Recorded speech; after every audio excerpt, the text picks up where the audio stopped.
இந்த தமிழ்நாட்டிற்கு தமிழ்நாடு என்று பெயர் விட வேண்டும் என்று முதலிலே குரல் கொடுத்தவர் ஜீவா.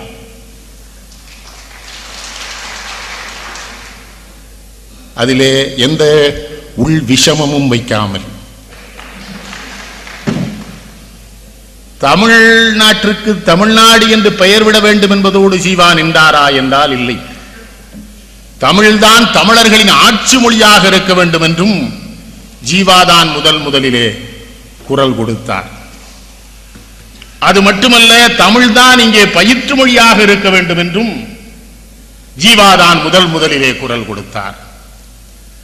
அந்த நேரத்திலே இங்கே இருந்த ராமசாமி முதலியார்கள், லட்சுமணசாமி முதலியார்கள், சர்பிடி ராஜன், வி.ஆர். கிருஷ்ணய்யர், மிகப்பெரிய பேரறிஞர் மூதறிஞர் ராஜாஜி, இவர்கள் அத்தனை பேரும் ஆங்கிலம்தான் வேண்டும், தமிழ் இருக்கக்கூடாது என்று பேசுகிறார்கள்.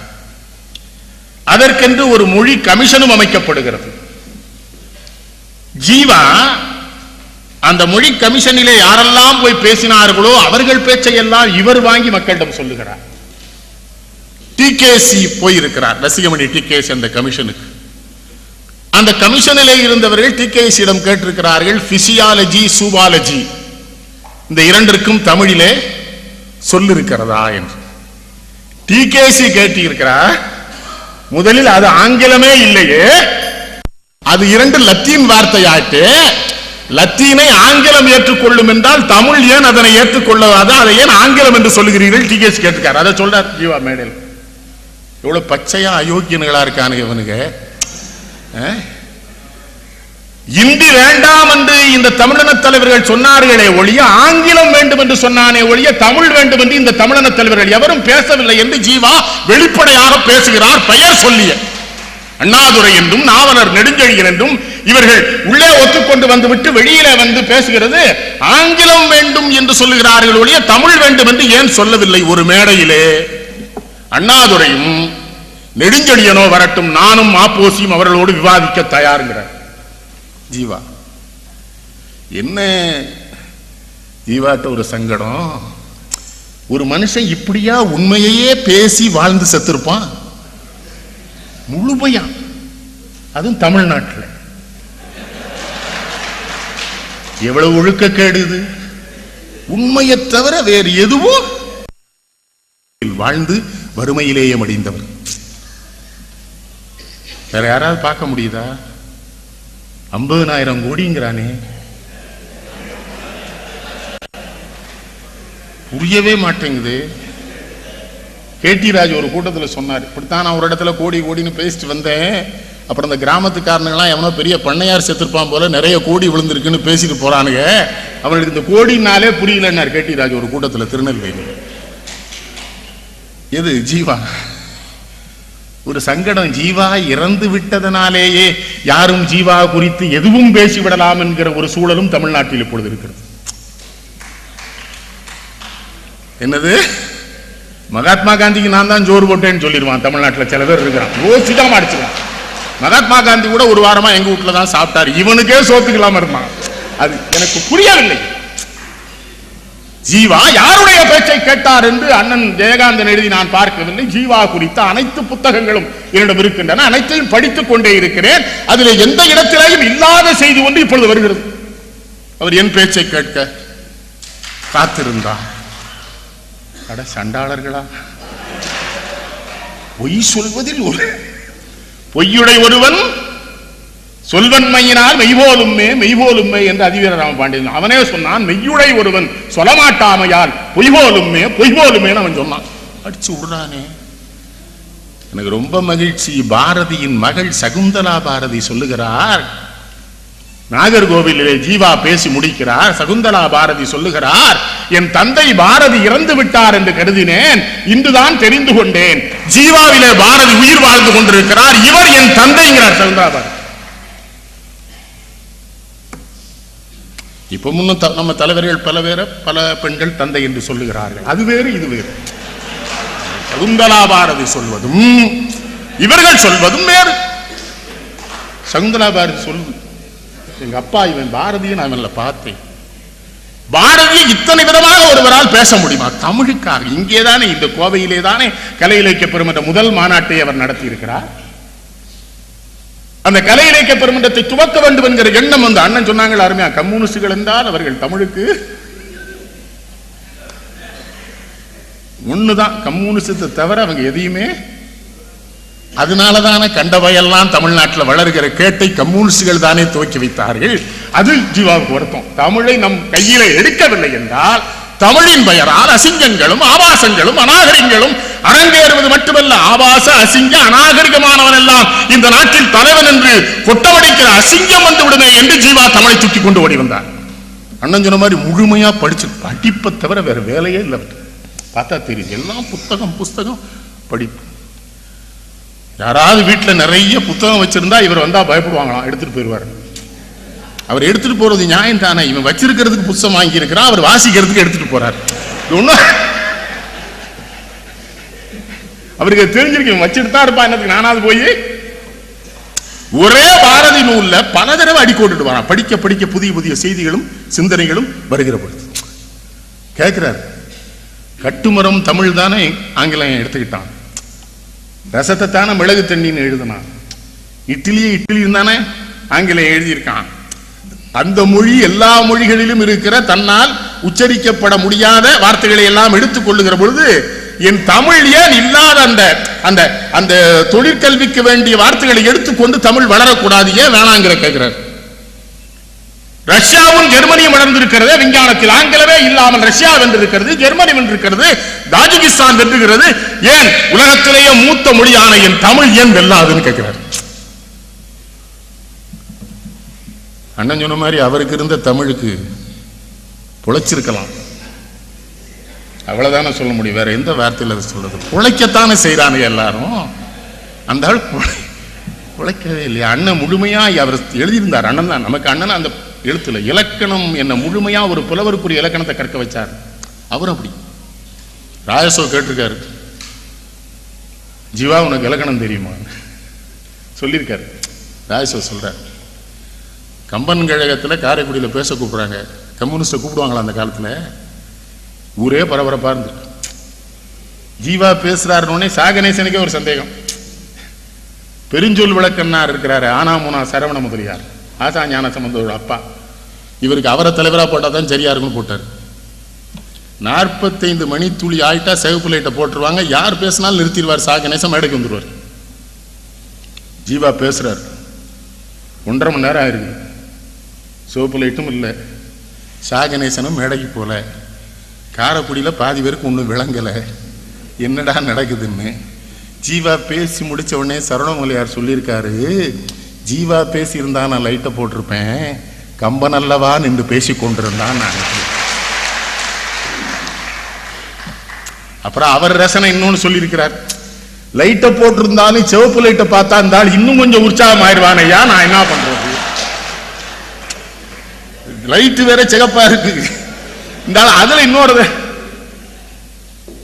காரைக்குடி கம்பன் கழகத்தில் நன்றி உரையே கிடையாது. நான் இப்பவும் போறேன் பேசுறேன். சாகணேசன் அன்றைக்கு மேடைக்கு ஏறி வந்து நன்றி உரை சொல்லிட்டு என்ன சொல்லியிருக்காரு, ஜீவாவுக்கு ஒரு வேண்டுகோள், கம்பன் கழகம் அழைத்தாலும் அழைக்காவிட்டாலும் வருடந்தோறும் நீங்கள் இங்கே வந்து கம்பனை பற்றி பேசுகிறீர்கள், உங்களை தவிர கம்பனை பற்றி பேசுவதற்கு தமிழ்நாட்டில் வேறு யாருக்கும் தகுதி இல்லைன்னு சாகணேசன் சொல்லியிருக்காரு. அப்போ பத்திரிகைகள் என்ன படம் போட்டானுங்க, உத்தராட்சம் கட்டி திருநீர் பூசி பண்டாரமானார்னு ஜீவான்னு எவன் போட்டானோ அவன் பொறுப்புக்கு வந்தவனே அவன் போயிட்டான் கம்பன் கழகத்துக்கு. அட திருட்டு போயிடலா, அட திருடர்களா, அவர் பண்டாரம் என்றால் நீ, இவன் போயிட்டானே. அந்த சாகணேசன் மோசமான செட்டியார். இந்த ஆளு பொறுப்புல இருக்கவன் தாமதமா போனாலும் அவர் நிகழ்ச்சி ஆரம்பிச்சிருவார், இவன் தாமதமா போனா நிகழ்ச்சி ஆரம்பிச்சார், இவன் போய் கெஞ்சி கூத்தாடி மேடையில் உட்கார்ந்தான். அவரை பண்டாரம் சொன்னவன். இந்த நாட்டில் என்ன ஒழுங்கீனம்லாம் நடந்திருக்கு பாருங்க.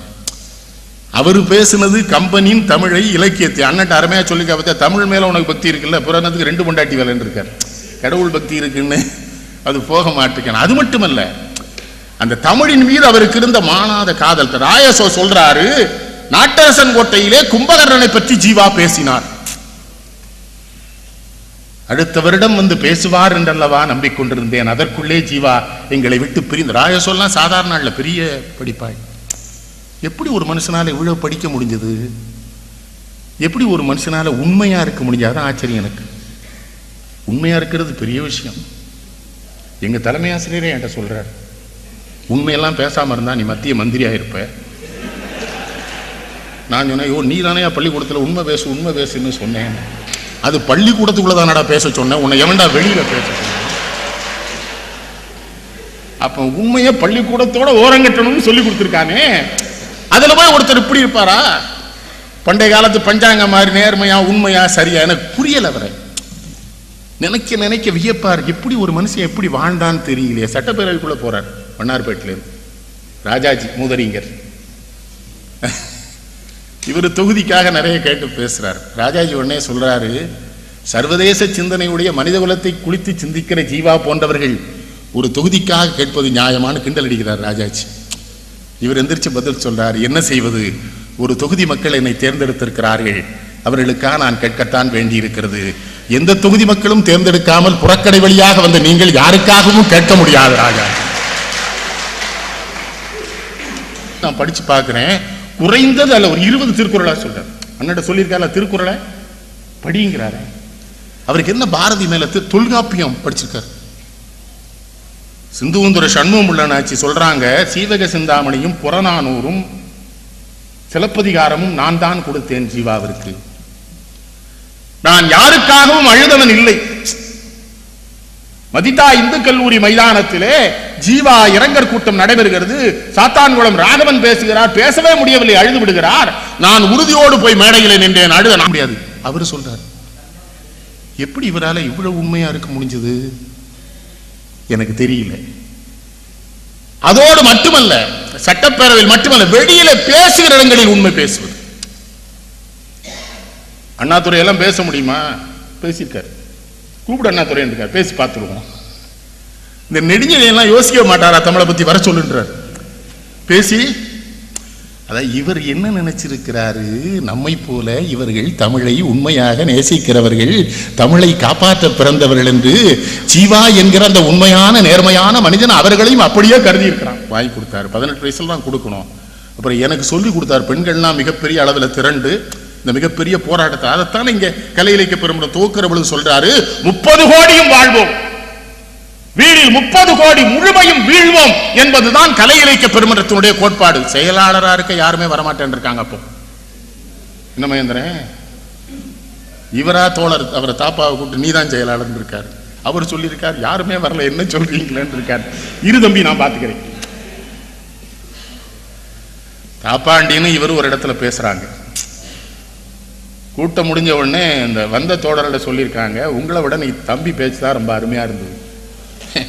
மற்ற கட்சியில சொல்லியிருந்தா அதோட அவன் காலி. ஒண்ணு கட்சியை விட்டு வெளியேற்றிடுவான், நினைவுக்கு நட்டுருவான். ரெண்டுல ஒண்ணு நடக்கும். ஆனா இவர் என்ன பண்ணிருக்காரு, பாப்பா ஒரு மாதிரி சங்கடப்பட்டுக்கிட்டு அறையிலிருந்து வெளியே போயிருக்காரு. அவன் வேட்டி சட்டை போட்டுக்கிட்டு நிக்கிறான்னு அவனை நினைச்சிடாதே. பேராசிரியராக இருந்திருக்கான், வக்கீலுக்கு படிச்சிருக்கான், இந்தியா முழுதும் போய் பேசுற சக்தி படைச்சவன், ரொம்ப ரொம்ப சக்தி வாய்ந்த பேச்சாளர். இவெல்லாம் எதுக்கு பிறந்திருக்கான் தெரியுமா? பாரதி சொன்னது போல வைய தலைமை கொள்வதற்காக இவனெல்லாம் பிறந்திருக்கிறான். சொல்லுவாங்களா மகேந்திரன்? அப்படிலாம் எங்க கட்சியில நினைச்சிருந்தான்னா நான் எப்பவே மந்திரியா இருப்பேன். அறிவா இருக்கேன்னே வேணான்ட்டானே. உனக்கு அறிவா இருக்க, உண்மையா இருக்க, நேர்மையா இருக்க, நிறைய படிச்சிருக்க, வேணான்ட்டான். எதுக்குன்னா இதெல்லாம் அங்க தேவையில்லடா. பார்லிமெண்ட்ல கை தூக்குறதுக்கு தான் எங்களுக்கு. நான் ரொம்ப வெக்கப்படுறேன். இந்த சேது சமுத்திரம் ஜீவா இல்லையே, இப்ப நெளிச்சுக்கிட்டு அதை தோண்ட போறாங்களாம். இது நெளிக்க போறாங்க. இந்த பதவி சுகங்களுக்காக, ஆட்சியை காப்பாற்றிக் கொள்வதற்காக அரசாங்கங்கள் எத்தனை அசிங்கமாக நடந்து கொள்கின்றன. பாரதி சொல்றாயா, ராமாயணம் என்பதும் பாரதம் என்பதும் பொய்ன்னு பாரதி சொல்றான். கடலினை தாவும் குரங்கும் என் கடலினை பிறந்ததோர் செவ்வுதல் பெண்ணும் வடமலை தாழ்ந்ததனாலே தெற்கே வந்து சமன்சை குட்டை முனியும் நதியின் உள்ளே முழுகி போய் அந்த நாகர் உலகில் ஒரு பாம்பின் மகளை விதுகிறவே மனம் செய்த திரள் வீமனும் கற்பனை என்பது கண்டோம் காம்பாரு. இது கடலிடை தாவும் குரங்கு அனுமான். கனலிடை பிறந்ததோர் செவ்விதழ் பெண் பாஞ்சாலி. வடமலை தாழ்ந்ததனாலே தெற்கே வந்து சமன் செய் குட்டை முனி அகத்தியன். நதியின் உள்ளே முழுகி போய் அந்த நாகர் உலகில் ஒரு பாம்பின் மகளை விதியுறவே மனம் செய்த திரள் வீமன். நாக உலகத்தில் போய் அந்த நாககன்னியை திருமணம் பண்ணான வீமன். இதெல்லாம் என்னது?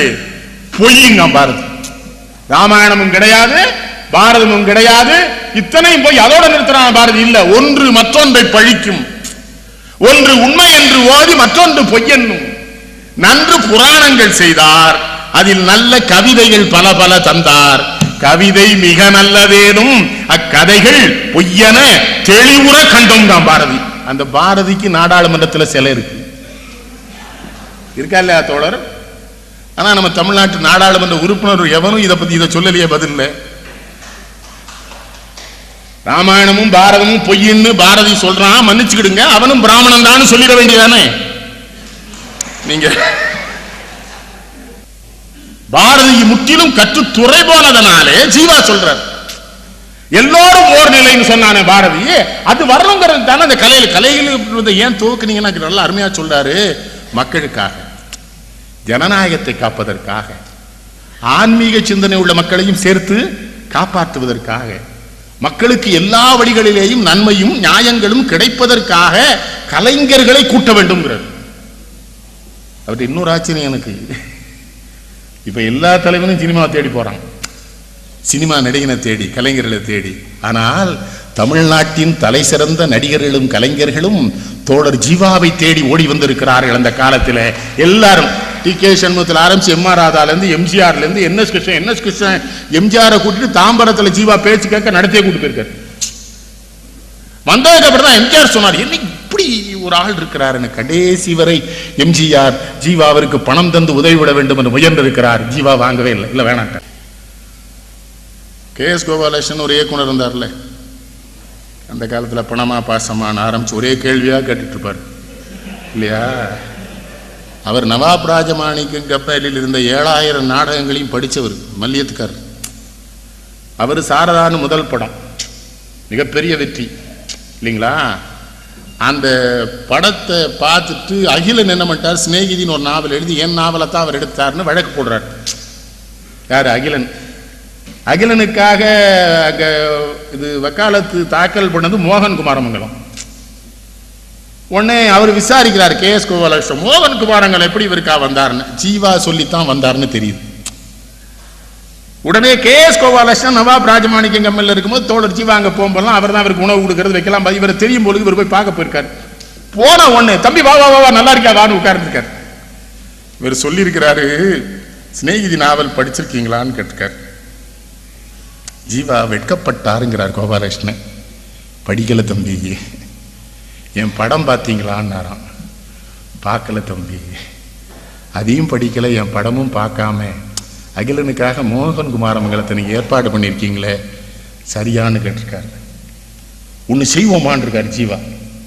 இன்னைக்கு அந்த நாவலை கூட படிச்சிடுறேன், இன்னைக்கே உன் படத்தை பார்த்துடுறேன் இருக்காரு. நேர போய் நாவலை கொடுத்துருக்கார். நாவலை முழுவதையும் படிச்சிருக்கார். கோபாலகிருஷ்ணனுடைய அலுவலகத்திலேருந்தே படத்தையும் பார்த்துருக்கார். வந்து கோபாலகிருஷ்ணனை கையை பிடிச்சிட்டு, என்னை மன்னிச்சுக்க தம்பி, அவசரப்பட்டு செஞ்சுட்டேன், தப்பு தான், அந்த நாவலுக்கும் படத்துக்கும் சம்பந்தமே இல்லைன்னு சொல்லிட்டு படுத்திருக்காரு. இப்போனா கோபாலகிருஷ்ணன் கஞ்சா கேஸில் ஜெயிலில் இருப்பான். யாரு? தலைவர்கள்ட்ட போய் சொன்னா உடனே கேஸ் அதான மகேந்திரன், உடனே கஞ்சா தான் கிடைக்குது. ஏன்னா கஞ்சா கருப்பு கலைமாமணி வாங்குறானே நீங்க. அதனால அந்த இப்படி ஒரு மனுஷனை நீங்க எங்கேயாவது ஒரு பைத்தியாரனை பார்ப்பீங்களா? படுத்து தூங்கிட்டாராம். பேசுவாலட்சம் அப்படி அழுறாரு, அழுதுகிட்டு எழுதுறாரு.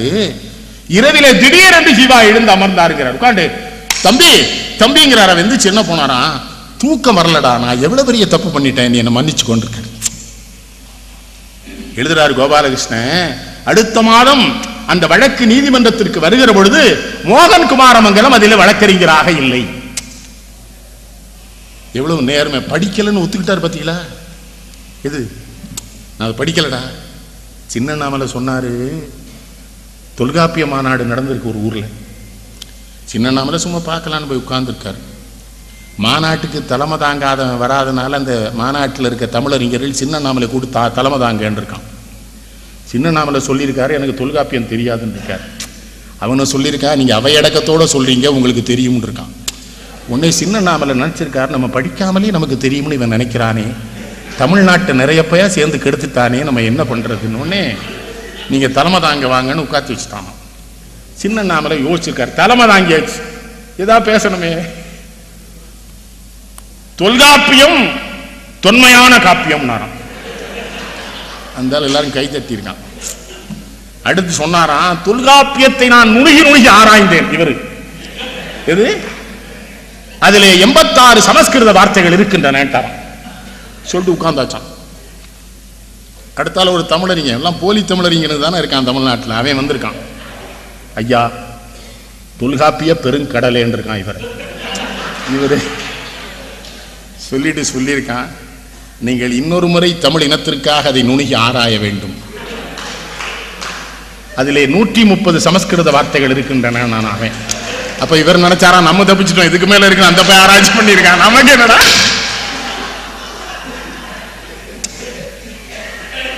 இப்ப பல பேர் தமிழ்நாட்டை தமிழை முழுமையா படிச்ச மாதிரி ஏமாத்திட்டு இருக்கானே அயோக்கியனுக்கு. தமிழே படிக்காம, தமிழை எழுத தெரியாம, எவனையாவது எழுத சொல்லி தாம் பேர்ல போட்டுக்கிற தலைவனுக்கு.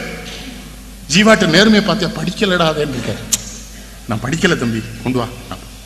ஏஎல் ராகவன் தெரியுமா, பாடுவார், தாராபுரத்துக்கார். ஏஎல் ராகவன் எம்என் ராஜத்தை திருமணம் பண்ணார், 2வதா. அவர் வீடு கட்டிட்டு இவர்கிட்ட போய் எனக்கு பேர் வைக்கணும் வீட்டுக்கு. எவ்வளவு பெரிய தலைவர் பாருங்க, பேர் வீட்டுக்கு வைங்கன்னா தமிழகம்னு பேர் வச்சிருக்காரு ஜீவா. என்னது தமிழகம், திறந்து வைக்கிறதுக்கு வாருங்கன்னு போய் திறந்துருக்காரு.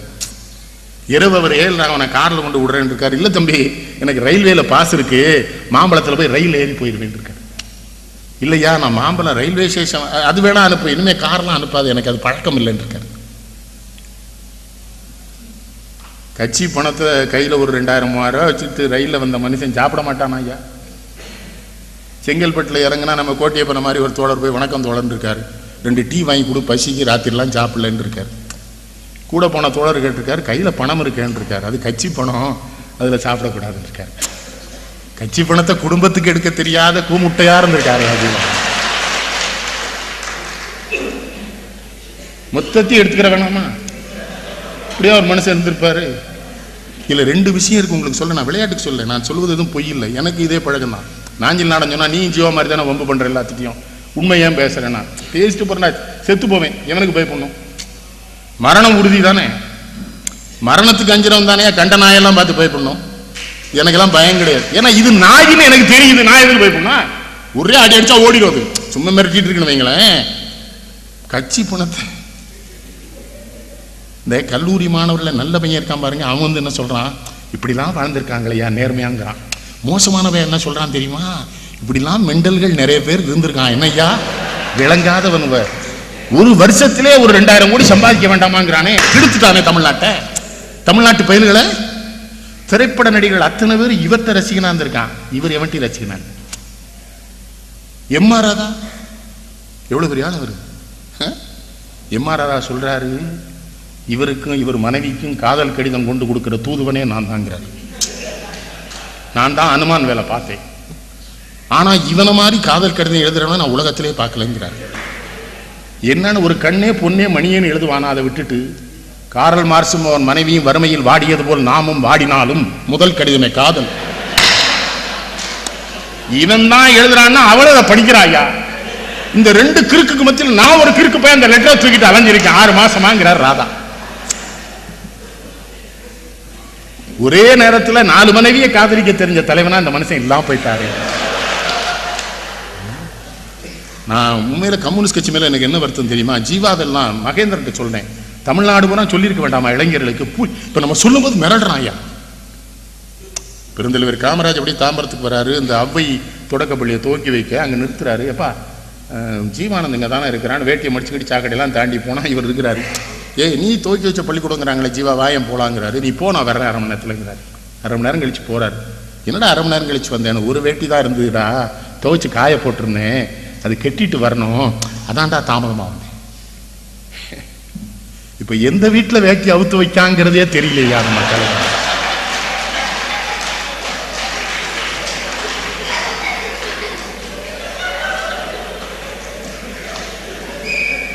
ஒத்த வேட்டிய காய போட்டு உடுத்தி இந்த தமிழர்களுக்கும் இந்த இனத்திற்கும் இந்த நாட்டிற்கும் உண்மையாக வாழ்ந்த தலைவர்களை எல்லாம் மறக்கடிக்க செய்துவிட்டு கண்ட இடத்தில் வேட்டியை கலட்டி வைக்கிற கபாலிகள் எல்லாம் தமிழ்நாட்டிலே தலைவர்களாக வாழ்கிறார்களே, அவனுங்களை எதிர்த்துத்தான் கலை இலக்கிய பெருமன்றத்தை துவக்கினார். அவர் உண்டா இல்லையா தோழர்? அந்த கூட்டத்தை எதிர்த்து இவ்வளவு நேர்மை ஆட்டுவோம். மகாத்மா காந்தி இருக்கார்ல, தமிழ்நாட்டில் 2 பேர் தானே அந்த ஆள் பாராட்டினார். இன்னொருத்தன் பாராட்ட வாங்கிறதுக்கே சம்மந்தி ஆயிட்டான். அது வேற விஷயம், அது அரசியல். கேட்டீங்களா?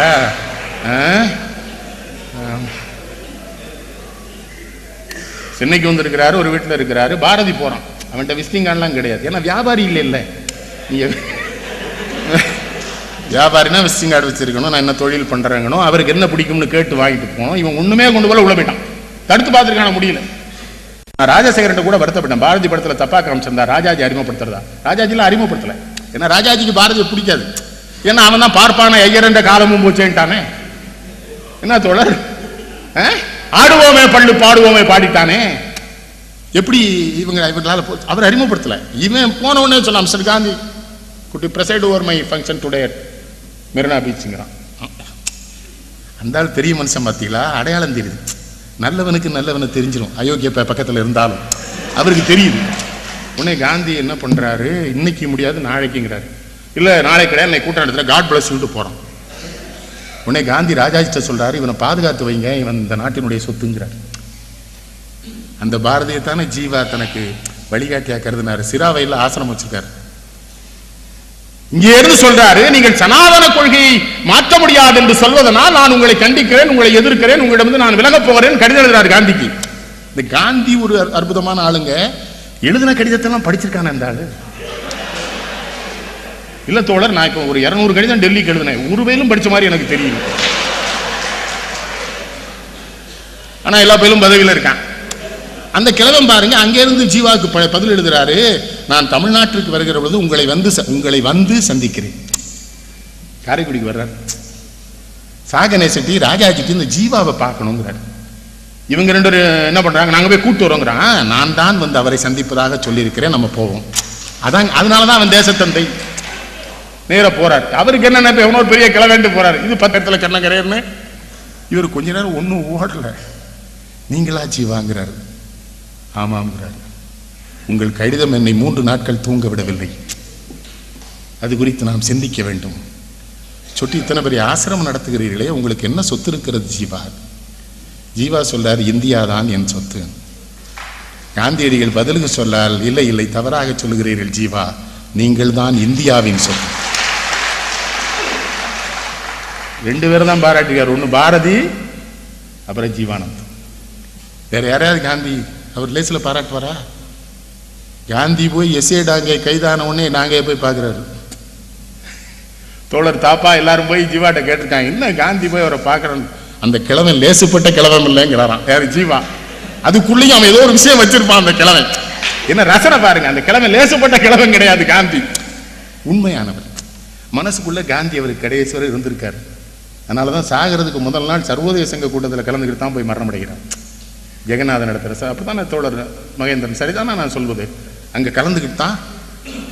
அது மட்டும் இல்ல, சாவதற்கு 3 நாட்களுக்கு முன்பு சம்பத் அவர்கள் துவக்கிய தமிழ் தேசிய கட்சி மாநாட்டில் போய் பேசியிருக்காரு. உடல்நலம் சரியில்லாம ரயிலுக்கு போகணுமா. அப்பவும் சம்பத் சொல்றாரு, இந்த பெரியார்கிட்ட வெளியே வந்துட்டார். எனக்கு தெரிஞ்ச தமிழ்நாட்டில் எல்லா தலைவனுடைய யோகியதையும் வெளியில சொன்ன ஒரே தோழர் ஜீவா ஒருத்தர் தான் தைரியமா நெஞ்சுரத்து. நான் ஏன் நாட்டிய நானேன் பகத்சிங்கனுடைய அந்த இதை அந்த உயில அவர் மொழிபெயர்க்கிறாரு, புத்தகமா வெளியிடுறாங்க. அவர் பெரியாருடைய தம்பி பேர்ல. பிறகு கைது வாரண்ட் வருது. அவங்க 2 பேரும் மன்னிப்பு கடிதம் எழுதி கொடுத்து கைதிலேருந்து தப்பிச்சுட்டாங்க. ஜீவாவை மன்னிப்பு கடிதம் எழுதி கொடுன்னு பெரியார் 4 நாளா சண்டை போட்டுருக்காரு. ஒரு மாட்டான் இருக்காரு, ரொம்ப கட்டாயப்படுத்தி பெரியார் அந்த கையெழுத்து வாங்கி மன்னிப்பு வாங்க சொன்ன. வெளியே வந்து சொல்றாரு, என்னை கட்டாயப்படுத்தி மன்னிப்பு கடிதத்தில் கையெழுத்து வாங்கினார் பெரியார்னு சொல்றாரு. வெளியே சொல்லலாமா? தந்தை பெரியார்ல சொல்லணும். இந்த மனுஷன் இந்த உண்மையை வெளியே வந்து சொன்னா, அதோடு மட்டும் இல்ல, இங்க அந்த கோயம்புத்தூர்ல தானே ஐயாமுத்து பெரியவர் இருந்தார். அவர் சுயமரியாதை இயக்கத்தில் கதரை எரிக்கணும் தீர்மானம் போட்டிருக்காரு. இவர் அதை எதுக்குறாரு, அதெல்லாம் கூடாதுங்கிறார். அதனால வெளியே வந்து தேசிய சுயமரியாதை இயக்கம்னு ஒன்று தோக்குறாரு. ஜீவா மறந்துடாதீங்க. இல்லை செய்தி என்ன தெரியுமா, அதே ஐயாமுத்து தான் பின்னால், அதுக்கு பின்னால ஒரு 10 வருஷம் கழிச்சு தமிழ்நாடு கதர் வாரியத்திற்கு தலைவரானார். ஜீவாவுக்கு தெரிஞ்சிருக்கு இவங்க எல்லாம் திரும்ப வருவாங்க, நான் போன கம்பன் கழகத்துக்கு என்ன திட்டின பயிலே வருவான், இந்த கதரை எரிக்கிறேன்னு சொன்ன ஒரு கதர் பெரிய மனுஷங்களுக்கு தான் தெரியும், பெரிய மனுஷங்களுக்கு தானே தெரியும். அப்ப காந்திக்கு கடிதம் எழுதுறது மட்டுமல்ல, பெரியார் தவறு செய்தாரா கண்டிக்கிறார். திருத்துறைப்பூண்டில் அவரோட சண்டை போடுறார். நீங்கள் பார்ப்பன எதிர்ப்பு என்ற பெயரில் காங்கிரஸ் எதிர்ப்பை கொண்டு வந்து காங்கிரஸ் எதிர்ப்பு என்கிற பெயரில் ஏகாதிபத்தியத்தை ஆதரிக்கிற நீதி கட்சியோடு போவதற்கு முயலுகிறீர்கள் குற்றம் சாட்டியிருக்கார் பெரியார். மறந்துடாங்க, பெரியாரை விட்டு யார் வெளியே போனாலும் அவங்களை அவர் காரி துப்பி அசிங்கப்படுத்திடுவார் பெரியார். அதான வரலாறு. அண்ணாதுரையை கண்ணீர் துளியிட்டார். இன்னொரு தலைவர் என்கிட்ட வெள்ளி தமிழர் திருண்ண பயா வேணாரு. கேட்டீங்களா? இவன் புறான் துரோகி பயலுகன்னாரு. மேடதோறும் சொல்வார் தெரியுமா? கொஞ்சம் கொச்சையா கூட பேசுவார். இவனுங்கெல்லாம் எங்க பிறந்தானுங்கன்னு தெரியுமா பேசுவார் பெரியார். அவர் வாழ்நாளில் அவரோடு இருந்து அவரை நேருக்கு நேர் கொள்கை அளவில் முரண்பட்டு போராடிவிட்டு வெளியேறிய ஒரு தலைவர்களில் ஒரே ஒரு தலைவரைத்தான் பெரியார் எந்தவித அப்பழுக்கும் சொல்லவில்லை என்பது மட்டுமல்ல, ஜீவா மிகப்பெரிய வீரர், வீரமான செயல்கள் செய்ய வேண்டும் என்று அவர் கருதுகிறார். அதற்கு என் இயக்கம் இடம் தராததனால் எந்த இயக்கத்திற்கு போனால் வீர செயல்கள் செய்ய முடியுமோ அந்த இயக்கத்துக்கு ஜீவா போய்விட்டார் என்று பாராட்டி இருக்கிறார்கள். இது வரலாறு இல்லையா? பெரியார் வாயிலிருந்து வாங்க முடியுமா? லேசில் ஒரு பாராட்டக்கூடிய ஆளா?